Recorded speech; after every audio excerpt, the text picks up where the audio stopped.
اللہ تعالیٰ قرآن کریم کے اندر فرماتا ہے هَلْ يَنظُرُونَ إِلَّا السَّاعَةَ أَن تَأْتِيَهُمْ بَغْتَةً، یہ مشرکین مکہ اچانک قیامت کے آنے کا انتظار کر رہے ہیں۔ اے میرے نبی آپ ان کو بتا دیجئے فَقَدْ جَاءَ أَشْرَاطُهَا، اس کی نشانیاں تو آ رہی ہیں، اس کی نشانیاں تو پوری ہو رہی ہیں، اس کی نشانیاں تو ایک ایک کر کے آتی چلی جا رہی ہیں۔ معلوم یہ ہوا کہ کچھ نشانیاں تو جناب محمد رسول اللہ صلی اللہ علیہ وسلم کے زمانے ہی میں پوری ہو گئی تھی۔ بُعِثْتُ أَنَا وَالسَّاعَةُ كَهَاتَيْنِ، حدیث کے اندر آیا اللہ کے نبی صلی اللہ علیہ وسلم نے فرمایا کہ اللہ تعالیٰ نے مجھے اور قیامت کو بالکل اس طریقے سے بھیجا ہے۔ آپ نے اپنی دونوں انگلیوں کو اٹھایا، وَزَمَّ السَّبَّابَةَ وَالْبُسْطَىٰ، آپ نے یہ بیچ کی انگلی اٹھائی اور یہ سبابہ انگلی اٹھائی۔ آپ نے فرمایا بُعِثْتُ أَنَا وَالسَّاعَةُ كَهَاتَيْنِ، اللہ تعالیٰ نے مجھے اور قیامت کو بالکل اس طریقے سے بھیجا ہے جیسے یہ دو انگلیاں ہیں۔ اللہ کے نبی فرماتے ہیں لا تقوم الساعة، قیامت اس وقت تک قائم نہیں ہوگی، لا تقوم الساعة، قیامت اس وقت تک قائم نہیں ہوگی، حتی یقبض العلم، بہت غور سے سنیے، حتی یقبض العلم، جب تک کہ علم کو اٹھا نہ لیا جائے گا، جب تک علم کو اٹھا نہ لیا جائے گا اس وقت تک قیامت قائم نہیں ہوگی۔ وَتَكْسُرَ الزَّلَازِلِ، اور جب زلزلے زیادہ آنے لگیں گے اس وقت تک قیامت قائم نہیں ہوگی۔ وَتَكْسُرَ الزَّلَازِلِ وَيَتَقَارَبَ الزَّمَانُ، اور زمانہ قریب ہو جائے گا۔ یہ تین نشانیاں اللہ کے نبی صلی اللہ علیہ وسلم نے اس حدیث کے اندر بیان فرمائی ہے۔ السلام علیکم ورحمۃ اللہ وبرکاتہ۔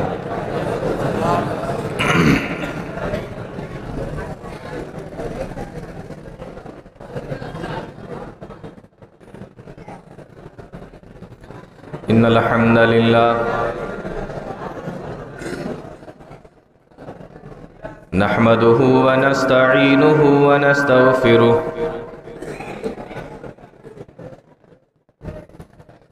ونعوذ بالله من شرور انفسنا ومن سیئات اعمالنا، من يهده الله فلا مضل له ومن يضلل فلا هادي له، وأشهد أن لا إله إلا الله وحده لا شريك له، وأشهد أن محمدًا عبده ورسوله، يا أيها الذين آمنوا اتقوا الله حق تقاته ولا تموتن إلا وأنتم مسلمون، يا أيها الناس اتقوا ربكم الذي خلقكم من نفس واحدة وخلق منها زوجها وبث منهما رجالا كثيرا ونساء، واتقوا الله الذي تساءلون به والأرحام إن الله كان عليكم رقيبا،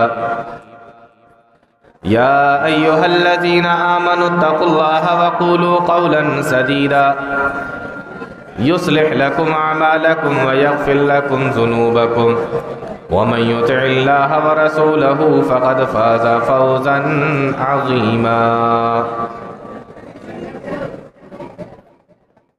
أما بعد فإن خير الحديث كتاب الله، وخير الهدي هدي محمد صلى الله عليه وسلم، وشر الأمور محدثاتها، وكل محدثة بدعة، وكل بدعة ضلالة، وكل ضلالة في النار۔ أعوذ بالله السميع العليم من الشيطان الرجيم، بسم الله الرحمن الرحيم، اقتربت الساعة وانشق القمر۔ معزز علماء اکرام، محترم سامعین، نوجوان ساتھیوں، پیارے بچوں، اور پردہ نشین خواتین، کافی دیر سے آپ لوگ یہاں پر بیٹھ کر علماء کرام سے قرآن و حدیث کی باتیں سن رہے ہیں۔ واقعی اتنے لمبے ٹائم تک ایک جگہ پر بیٹھنا یہ ایک بڑا مشکل کام ہے، لیکن آپ لوگ تعریف کے لائق ہیں اس بات میں کہ اتنے گھنٹوں سے لگاتار یہاں پر بیٹھے ہوئے ہیں۔ تھوڑی دیر میں بھی آپ کے سامنے کچھ باتیں قرآن و حدیث کی روشنی میں کروں گا۔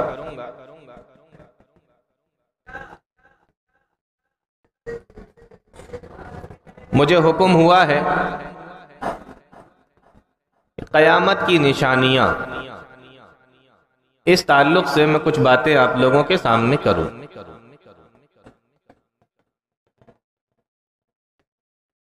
پہلے بات یہ ہوئی تھی کہ ٹاپک کچھ اور رہے گا، بعد میں مجھے ابھی جلدی ہی میں بتایا کہ نہیں، آپ کو قیامت کی نشانیاں اس ٹاپک پر بات کرنی ہے۔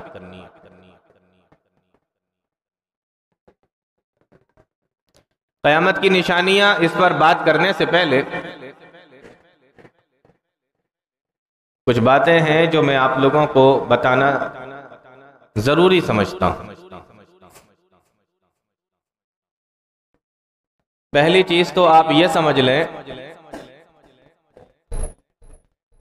اور بہت غور سے سنیں کہ اللہ تعالیٰ نے قیامت کو چھپا دیا۔ کب آئے گی اس کا علم؟ لا یجلیہا لوقتہا الا ہو، ان اللہ عندہ علم الساعہ۔ قیامت کو چھپا دیا، اس کا علم اللہ نے کسی کو نہیں دیا، کسی کے پاس نہیں۔ قیامت کو چھپایا لیکن قیامت کی نشانیوں کو ظاہر کیا۔ قیامت کو چھپا دیا، قیامت کی نشانیوں کو ظاہر کر دیا۔ یہ دو الگ الگ چیزیں ہیں۔ سوال یہ ہے کہ جب قیامت اچانک ہی آنی ہے، اس کا علم کسی کے پاس نہیں سوائے اللہ کے، تو نشانیاں دکھانے کی کیا ضرورت تھی؟ تو پھر سیدھے قیامت ہی آ جاتی۔ کچھ سمجھ میں آ رہا ہے کہ نہیں آ رہا ہے نا؟ ہاں، جب اچانک ہی آنی ہے تو اچانک ہی آ جاتی، پھر نشانیاں دکھانے کی کیا ضرورت تھی؟ ایک طرف اسے چھپایا بھی جا رہا ہے اور دوسری طرف اس کی نشانیوں کو ظاہر بھی کیا جا رہا ہے۔ اور اگر دیکھا جائے تو اس کے اندر اللہ کی بہت بڑی رحمت چھپی ہوئی، بہت بڑی رحمت۔ کیوں؟ ہم جانتے ہیں کہ ہم جو ایمان لائے، ہمارے ایمان میں ایک بہت بڑا حصہ ایمان بالغیب کا ہے۔ غیب پر ایمان لانا، جو چیزیں ہم نے دیکھی نہیں ہیں اس پر ایمان لانا۔ نبی نے بتا دیا فرشتے ہیں، آپ نے دیکھے نہیں دیکھے لیکن ہاں ہے۔ نبی نے کہا جنت ہے، آپ نے دیکھی نہیں دیکھی لیکن ہے۔ نبی نے کہا مجھ سے پہلے بھی بہت سارے رسول آئے، آپ نے دیکھے نہیں دیکھے۔ بہت ساری چیزیں ایسی ہیں جن کو ہم نے دیکھا نہیں لیکن ہمارے ایمان کا وہ حصہ ہیں۔ تو بہت سی چیزیں ایمان بالغیب پر ٹکی ہوئی ہیں۔ الذین یؤمنون بالغیب، یہ مومنوں کی اور متقیوں کی نشانی اللہ تعالیٰ نے بتائی جو غیب پر ایمان رکھتے ہیں۔ تو قیامت کا جو چھپایا گیا ہے یہ ایمان بالغیب کو مضبوط کرنے کے لیے ہے کہ تم اس کو مانو، لیکن اللہ تعالیٰ نے اپنی رحمت سے اس کی نشانیوں کو ظاہر کر دیا۔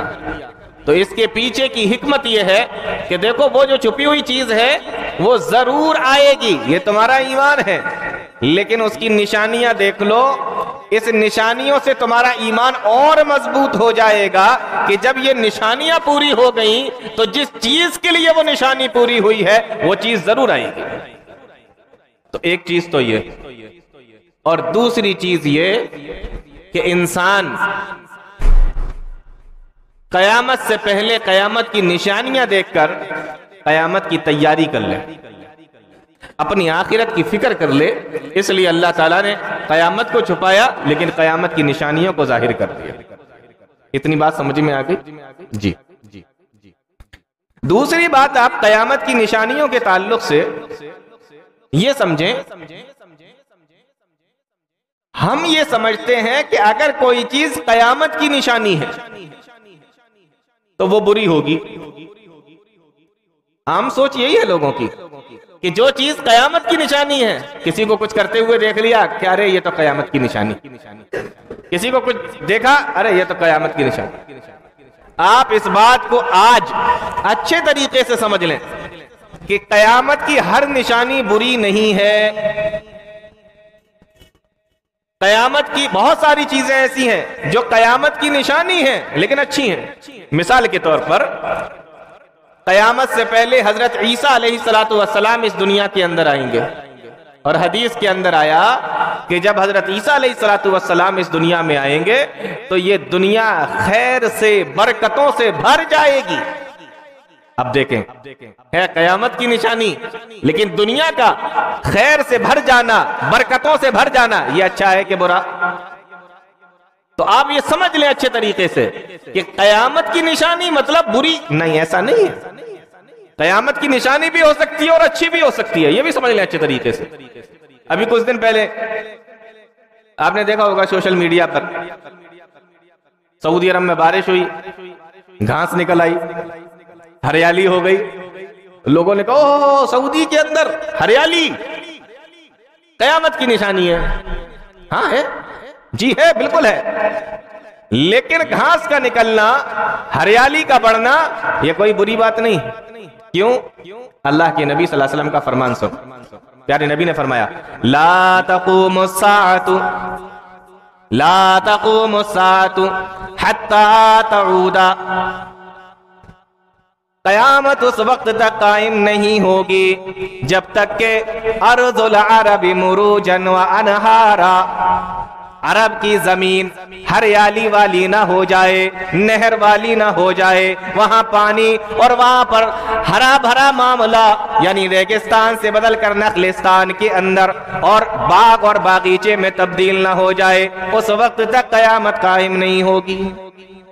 تو یہ نبی نے فرمایا، اور تعجب کی بات دیکھیں آپ، الفاظ کون سا استعمال کیا نبی نے؟